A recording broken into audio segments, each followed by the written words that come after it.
Good morning, viewer. Welcome to our first viewers of breaking news. Yes, Israeli Prime Minister Benjamin Netanyahu has stated in clear terms that his country will return to the battlefield for the eradication of Hamas once the current phase of hostage exchange ends.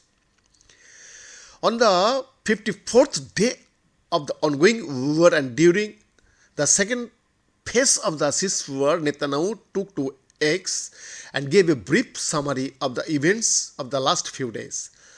Netanyahu said after the events of October 7, when Hamas butchered thousands of Israelis, he had set three goals: the elimination of Hamas, the return of all our abductees, and to ensure that Gaza will never again be a threat to Israel.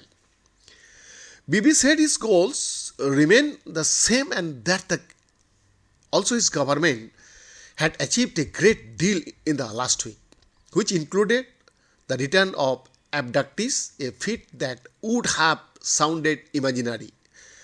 However, he added, in the last few days, I hear a question: will Israel return to fighting after this phase of returning our abductees is exhausted?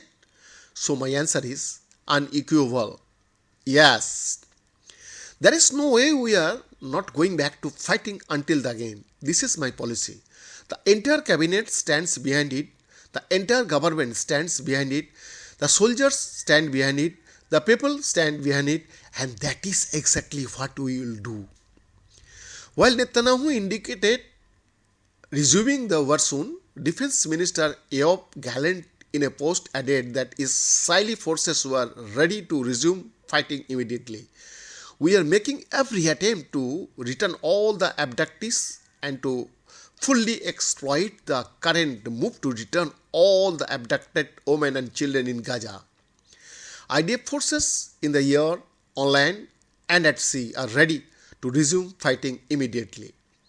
After last week's truce deal and the subsequent extension on Monday, November 27, negotiators are working towards extending the ceasefire. Qatar remains the key player, with authorities in Doha remaining very optimistic of an extension.